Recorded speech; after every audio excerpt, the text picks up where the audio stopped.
ओम नमः शिवाय, ओम नमः शिवाय। शिव हरि बच्चों, बोलो श्री कृष्ण भगवान की जय, विष्णु लक्ष्मी की जय, श्री भागवत गीता की जय। 14 अध्याय श्री भागवत गीता का। श्री भगवान जी बोले, हे अर्जुन, फिर भी ज्ञानों में श्रेष्ठ ज्ञान में तुमको कहता हूँ, जिसको जानने से सारे मुनि जन मोक्ष रूप परम सिद्ध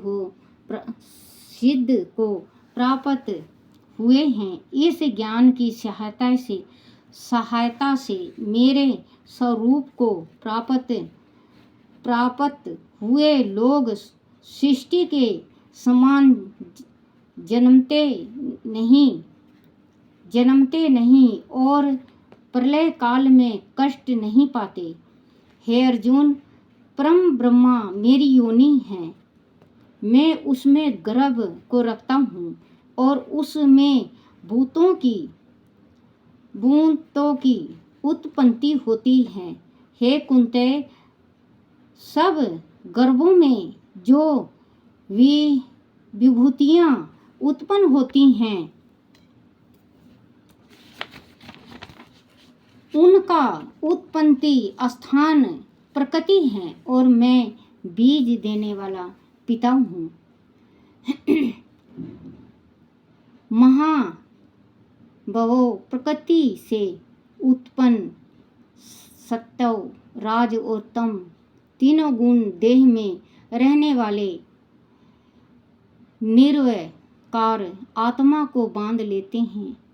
हे अनघ, इनमें तत्व निर्मल होने के कारण प्रकाशित और निरुद्ध है। जो प्राणी को सुख और ज्ञान के साथ बांधता है। हे कुंते, राग आत्मक राजोगुण से तिरछा और आसक्ति उत्पन्न होती है। जो प्राणी को कर्म के साथ बांधती है, तमोगुण की उत्पत्ति अज्ञान से है। वह प्रमाद, आलस, निंद्रा से प्राणी को बांधता है। हे अर्जुन, सत्व सुख उत्पन्न करता है, राज कर्म पैदा करता है, तुम सब ज्ञानों को ढक कर प्रमाद पैदा करता है। हे अर्जुन, सत्व गुण राजो और तमो को दबाकर बढ़ता है। इस प्रकार राज सत्व और तम को और तन सत्व तथा राज को दबाकर बढ़ना चाहता है। इस देह में इंद्रियों द्वारा जब ज्ञान का प्रकाश उत्पन्न हो, तब समझिए सत्गुण की विशेष वृद्धि हुई है। हे कुंते, राजोगुण की बुद्धि में लोभ, कर्मों में प्रवृत्ति, कर्मों का आरंभ, शांति और इच्छा उत्पन्न होती है। हे कुंती नंदन, तमोगुण की प्रबलता में अविवेक, अनुगम, प्रमाद और मोह, यह सब होते हैं। जब देह को सत्य गुण के उदय में मृत्यु प्राप्त होती है, तो वह ज्ञानी के प्रकाशमय लोक को पाता है।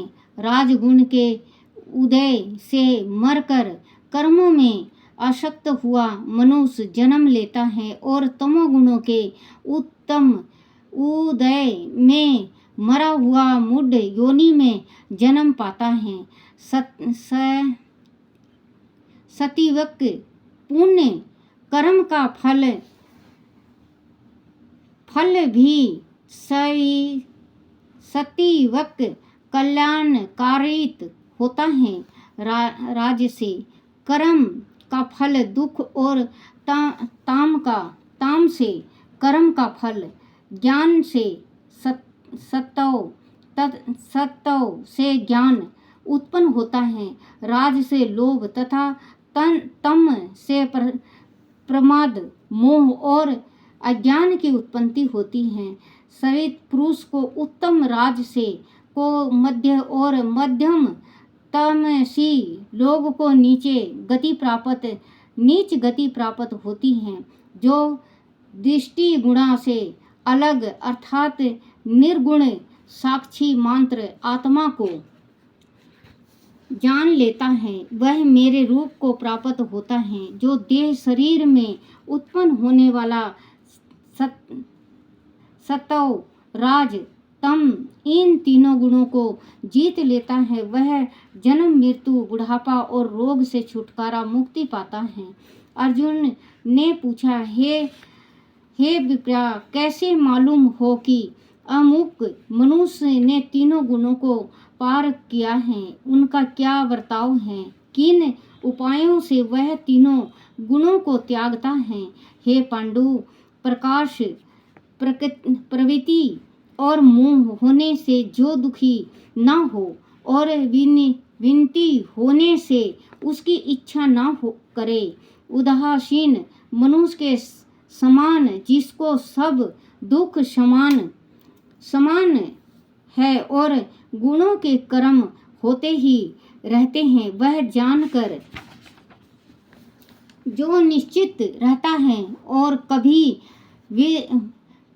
विचलित नहीं होता, जिसको सुख और दुख, मिट्टी पत्थर और श्रवण, प्रिय और अप्रिय, निंदा और स्तुति सम्मान है, जो धीर है, जिसने सभी बखेड़े छोड़ दिए हैं, उसे गुणातीति कहते हैं। जो अन्य भक्ति से मुझे पूजता है, वह तीनों गुणों को जीत कर ब्रह्मा भाव को पाता है, क्योंकि ब्रह्मा का और विकार रहित मोक्ष का और सनातन धर्म का और अखंड सुख का भंडार में ही हूँ।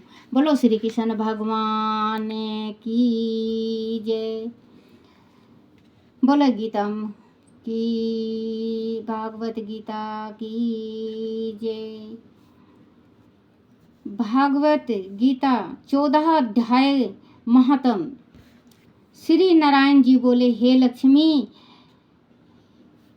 लक्ष्मी, सकल द्वीप का राजा एक दिन शिकार खेलने को गया और भी राजा उसके साथ शिकार खेलने चले। सकल द्वीप के राजा ने दूसरे राजाओं के साथ शर्त लगाई कि जिसका कुत्ता शिकार मारे सो लेवे। सब राजाओं ने अपने अपने कुत्ते छोड़े। तब एक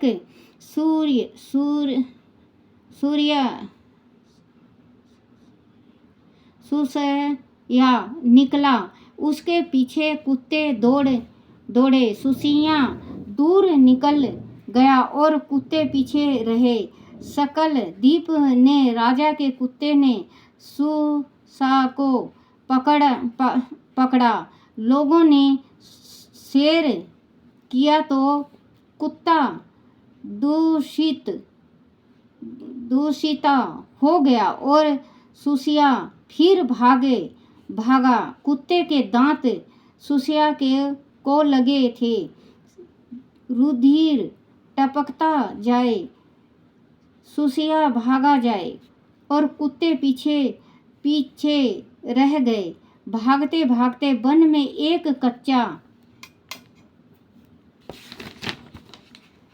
तालाब पानी से भरा था। वहाँ एक साधु रहता था। उस तालाब में सुसिया जा गिरा और पीछे से वह कुत्ते भी जा गिरे। इतने में राजा भी घोड़ा दौड़ाकर वह पहुंचा तो देखा कि दोनों तालाब में मरे पड़े हैं और देवदेही पाकर बैकुंठ को चले हैं। राजा को देखकर उन्होंने कहा, हे राजन, तू धन्य है, तेरे प्रताप से हमने देही पाई है। राजा ने पूछा, वह कैसे? तब उन दोनों ने कहा, हम नहीं जानते, इस जल के छूने से हमें देवदेही मिली है। राजा ने कहा, मेरे धन भाग, जो तुम्हारा उद्धार हुआ है। इतना कह वह बैकुंठ को गए। राजा ने नमस्कार करके पूछा, हे संत जी समूचा वृत्तांत कहो, वह कौतुक मैंने कैसा देखा। सैया और कुत्ते दोनों का इस जल के स्पर्श करने से उद्धार हो गया, वह जल कैसा है। तब उन संत ने कहा, हे राजन, मेरे गुरु यह रहते थे, वह नित्य स्नान कर गीता के 14वें अध्याय का पाठ किया करते थे। मैं भी वह नित्य स्नान करके गीता के 14वें अध्याय का पाठ करता हूँ। राजा ने कहा, धन्य है जो आपके प्रताप से ऐसी योनियों का उद्धार हुआ है। मेरे धन्य भाग हैं जो आपका दर्शन प्राप्त हुआ है। श्री नारायण जी बोले, हे लक्ष्मी, श्री गीता जी के 14वें अध्याय का महात्म ऐसा है। बोलो श्री कृष्ण भगवान की जय। भागवत गीता की जय। हे नाथ नारायण वासुदेवाय, हे नाथ नारायण वासुदेवाय। श्री कृष्ण गोविंद हरे मुरारी, हे नाथ नारायण वासुदेवाय, हे नाथ नारायण वासुदेवाय, हे नाथ नारायण वासुदेवाय, हे नाथ नारायण वासुदेवाय, हे नाथ नारायण वासुदेवाय। श्री कृष्ण गोविंद हरे मुरारी, हे नाथ नारायण वासुदेवाय। बोलो श्री कृष्ण भगवान की जय। श्री कृष्ण वचन, संसार का असर कैसे छूटे। परमात्मा तत्व संपूर्ण संसार में समान रीति परिपूर्ण है। अगर कोई उसकी प्रीति करना चाहे तो वह कुछ भी चिंता ना करे। जो सर्वव्यापक है उसका चिंतन हो ही नहीं सकता। कुछ भी चिंतन न करने से हमारी शीतल सवर परमात्मा में ही होती है। इसीलिए परमात्मा प्राप्ति का खास साधन है। कुछ भी चिंता ना करना, ना परमात्मा का, ना संसार का, ना और किसी का। साधक जहाँ है वहीं शीतल हो जाए, क्योंकि वह परमात्मा है। क्रिया तो उनके लिए होती है जो देश काल वस्तु आदि की दृष्टि से दूर हो, परंतु जो सब जगह है, सब समय है, सब वस्तुओं में है, सब व्यक्तियों में है, सब अवस्थाओं में है, सब परिस्थितियों में है, सब घटनाओं आदि में है। उनकी प्राप्ति के लिए क्रिया की क्या जरूरत। चुप होना, शांत होना, कुछ ना कहना एक बहुत बड़ा साधन है, जिसका पता बहुतों को नहीं है। कुछ करने से सांसारिक प्राप्ति होती है और कुछ न करने से परमात्मा की प्राप्ति होती है। संसार का स्वरूप है क्रिया सर्व और परमात्मा का स्वरूप है प्रक्रिया विश्राम। प्रत्येक क्रिया का आरंभ और शांत होता है और अक्रिया तत्व ज्यों का त्यों रहता है। इतना ही नहीं उस अक्रिया तत्व से ही संपूर्ण क्रियाएं उत्पन्न होती हैं और उसी में लीन होती हैं। क्रिया से शक्ति का हनन होता है और अक्रिया होने से शक्ति का संचय होता है।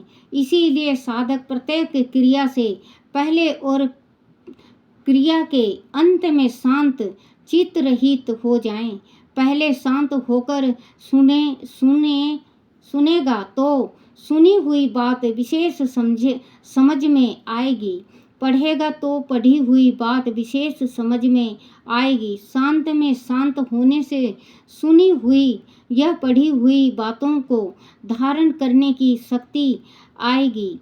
क्रिया करने से विशेष मता आती है और अक्रिया होने से समानता आती है। इसीलिए क्रिया करने में दो आदमी भी बराबर नहीं होते, पर कुछ ना करने में लाखों करोड़ों आदमी भी एक हो जाते हैं। कोई विद्वान हो या मूर्ख हो, धनी हो या निर्धन हो, रोगी हो या निरोग हो, निर्बल हो या बलवान हो, योग हो या अयोग हो, कुछ ना करने में सब एक हो जाते हैं। सब की शीतलती परमात्मा में हो जाती है। तत्पर है कि अगर कुछ भी चिंता करेंगे तो संसार में शीतलती होती होगी और कुछ भी चिंतन नहीं करोगे तो परमात्मा में शीतलती होगी। वास्तव में हमारी शीतलती स्व परमात्मा में ही है, पर चिंतन करने से इसका भान नहीं होता। इसीलिए गीता में भगवान कहते हैं, बोलो श्री कृष्ण भगवान की जय, बोलो भागवत गीता की जय। राधे राधे राधे राधे श्याम मिला दे हरे कृष्ण हरे रामा रामा रामा हरे हरे, हरे कृष्ण हरे रामा रामा रामा हरे हरे, हरे रामा रामा रामा हरे हरे, हरे कृष्णा कृष्णा कृष्णा हरे हरे, हरे राम राम राम हरे हरे, हरे कृष्ण कृष्णा कृष्णा हरे हरे। मुरलीधर श्यामा, मुरलीधर श्यामा, धनुधर मेरे राम राम राम हरे हरे, धनुधर मेरे राम राम राम हरे हरे, हरे कृष्ण कृष्णा कृष्णा हरे हरे, हरे राम राम राम हरे हरे, हरे रामा राम राम, हरे कृष्णा हरे हरे, हरे राम राम राम हरे हरे, हरे कृष्णा कृष्णा हरे हरे। बोलो श्री कृष्ण भगवान की जय।